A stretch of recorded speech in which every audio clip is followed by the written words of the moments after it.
नमस्कार, मैं डॉक्टर जफरुल्ला खान आज के इस वीडियो क्लास में आप सबका हृदयपूर्वक स्वागत करता हूं। इस वीडियो में आज हम देखेंगे कोयम्पू यूनिवर्सिटी के थर्ड सेमेस्टर बीकॉम बीबीए के हिंदी पाठ्यक्रम को। इसमें आपको 8 एकांकी नामक किताब रखी गई है। इस किताब का संपादन देवेंद्र राज अंकुर महेश आनंद जी ने किया है। तो आज हम इस वीडियो में दीर्घ प्रश्नोत्तर और लघु प्रश्नोत्तर यानी कि इसमें प्रश्नोत्तर भाग देखेंगे।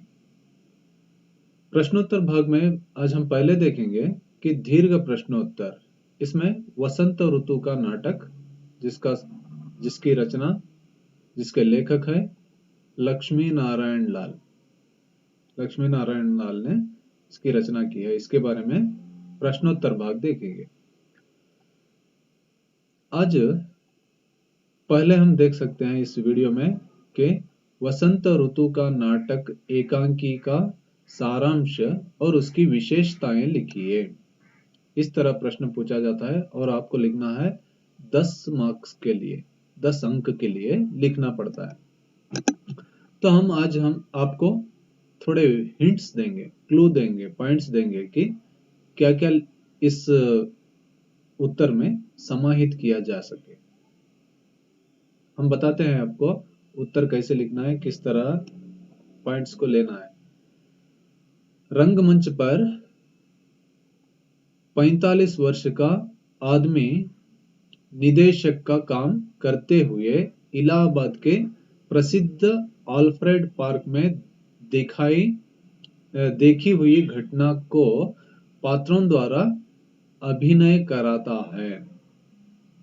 कैसे लिखना है इसका सारांश? आरंभ में बताना है कि एक 45 वर्ष का आदमी एक इलाहाबाद के प्रसिद्ध जो पार्क है उसमें देखी हुई घटना को वो बता रहा है और उस घटना को आज प्रदर्शित कर रहा है, एकांकी द्वारा प्रदर्शित कर रहा है, दिखा रहा है, वो बताना है। और उसके बाद में रात के 9 बजे सुनसान वातावरण में उस पार्क में आदमी ये घटना को देख चुका था। वो आदमी इस घटना को रात के 9 बजे देखा था और उस समय वातावरण सुनसान था। ऐसे संदर्भ में वो उस पार्क की इस घटना को देखा था जो अब प्ले कर रहा है। पात्रधारी मंच पर आने पर वह दर्शकों के बीच या दर्शकों में जाकर बैठ जाता है। क्या करता है वो? पात्रधारी जब प्ले करने के लिए, नाटक करने के लिए, एकांकी करने के लिए, खेलने के लिए जब मंच पर आते हैं तो वो दर्शकों में जाकर बैठ जाता है। युवती और युवक के पिता शादी के लेन देन की बातें करने आए हैं, लेकिन खुलकर दहेज के बारे में दोनों में से कोई भी बोलने तैयार नहीं है। इस एकांकी में लड़की और लड़के के पिता, युवक और युवती के पिता दोनों शादी के लेन देन के बारे में बातचीत करने आए हैं, मगर दोनों में से कोई भी पहल नहीं कर रहा, आरंभ नहीं कर रहा है कि क्या लेना है, क्या देना है, कितना लेना है, दहेज के बारे में बातचीत नहीं करने तैयार है। फिर आगे हम देखते हैं, पहले धर्मेंद्र को युवती के पिता वाजपेयी अपनी बेटी देना नहीं चाहते थे क्योंकि वो छोटी नौकरी में था। इससे पहले लड़की के पिता, युवती के पिता या वासंती के पिता धर्मेंद्र को अपनी बेटी नहीं देना चाहते थे। वो बहुत बार उनके पास आया था, मिन्नतें की थी, प्रस्ताव रखे थे, मगर वो नहीं देना चाहते थे।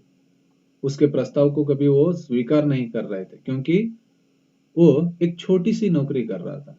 इस वजह से वो देने तैयार नहीं थे अपनी बेटी को। अब धर्मेंद्र डीसी बन गया है तो जज साहब, वाजपेयी साहब उसे खूब मना रहे हैं। अब धर्मेंद्र संयोगवश क्या हुआ है, एक डीसी बना हुआ है। डीसी बना हुआ है तो आज उसे मना रहे हैं जज साहब। शादी के लिए खुद वो प्रस्ताव लेकर आए अपनी बेटी के शादी के लिए धर्मेंद्र के पास और धर्मेंद्र के पिताजी के पास।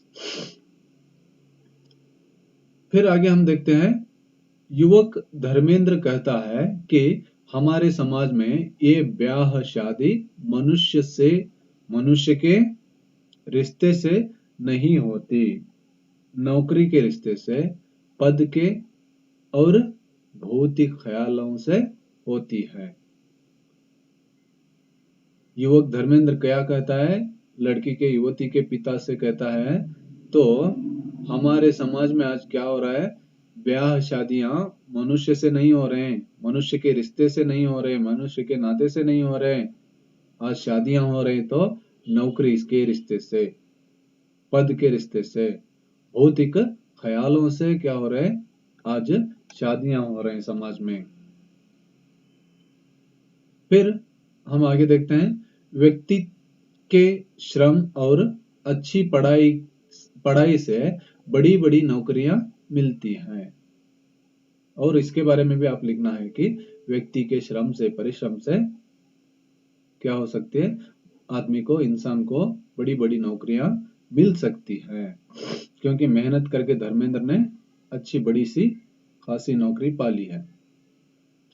हमारा समाज डॉक्टर, इंजीनियर, कलेक्टर जैसे लोगों को महत्व देता है।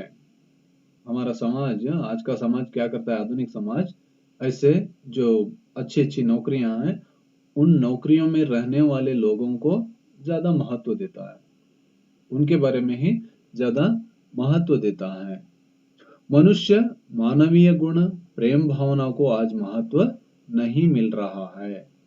मनुष्य को आज क्या है, महत्व नहीं मिल रहा है। मानवीय गुण, प्रेम भावनाओं को आज ज्यादा महत्व नहीं दिया जा रहा है। ये सब आपको क्या करना है, 10 अंक के लिए समाहित करके 2 से 3 पृष्ठ तक उत्तर लिखना है।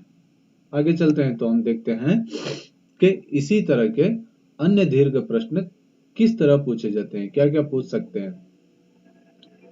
एक है, वसंत ऋतु का नाटक एकांकी के विवाह समस्या का विवरण दीजिए, ऐसे पूछ सकते हैं। और दूसरा, धर्मेंद्र वासंती से शादी होने के लिए क्यों नहीं मानता, विस्तृत रूप से लिखिए। वो नहीं मानने का कारण क्या है, पूरा विस्तृत रूप से लिखना है। और तीसरा है, लक्ष्मी नारायण लाल का व्यक्तित्व और कृतित्व लिखिए। लक्ष्मी नारायण जी जो है उनके व्यक्तित्व के बारे में और उनके कृतित्व के साहित्य के बारे में आपको लिखना है 10 अंक के लिए। अब लघु प्रश्नोत्तर, इसी वसंत ऋतु नाटक के एकांकी के आधार पर हम लघु प्रश्नोत्तर देखेंगे। इसमें ज्यादातर पात्रों का परिचय ही पूछा जाता है। पात्र परिचय दीजिए, पात्रों का परिचय दीजिए, ऐसा पूछा जाता है। 5 अंक के लिए प्रश्न होता है। इसमें पहला दिया गया है युवक, यानी कि धर्मेंद्र। धर्मेंद्र भी देख सकते हैं या युवक भी दे सकते हैं। तो आपको लिखना है, पहले धर्मेंद्र को युवती के पिता वाजपेयी अपनी बेटी देना नहीं चाहते थे क्योंकि वह छोटी नौकरी में था। पहले धर्मेंद्र को युवती के पिता अपनी बेटी देना नहीं चाहते थे, इसलिए कि वो एक छोटी सी नौकरी में था। अब धर्मेंद्र डीसी बन गया है तो जज वाजपेयी साहब उसे खूब मना रहे हैं। अब संयोगवश क्या हुआ है, वो डीसी बन गया धर्मेंद्र, तो उल्टे आज वो अपनी बेटी का प्रस्ताव लेकर आए हैं, खूब मना रहे हैं उसे। उसके बारे में लिखना है। युवक धर्मेंद्र कहता है कि हमारे समाज में ये ब्याह शादी मनुष्य के रिश्ते से नहीं होती, नौकरी से रिश्ते से, पद और भौतिक ख्यालों से होती है, ऐसे कहता है। और युवती के पिता जज साहब को अब मालूम हुआ कि इन दोनों की शादी करना उचित है। युवती के पिता जो जज साहब हैं, वो इस लड़के को देखकर, युवक को देखकर, धर्मेंद्र को देखकर लगता है कि अब अपनी बेटी की शादी उनके साथ, धर्मेंद्र के साथ करना उचित है, सही है, योग्य है बोल के मालूम होता है। इसी तरह के अन्य पात्र और उनका चरित्र चित्रण आपको लिखना पड़ता है कभी पूछे तो।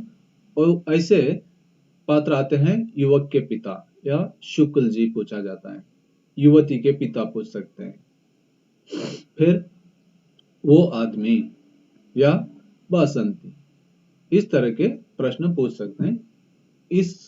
इन प्रश्नों के उत्तर के लिए आपको 1 से 2 पृष्ठ तक उत्तर लिखना पड़ता है।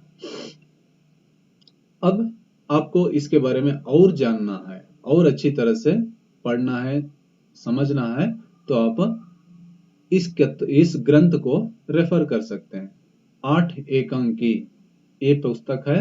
इसका संपादक हैं देवेंद्र राज अंकुर और महेश आनंद। इसे पढ़कर और जानकारी पा सकते हैं। ठीक है, नमस्कार।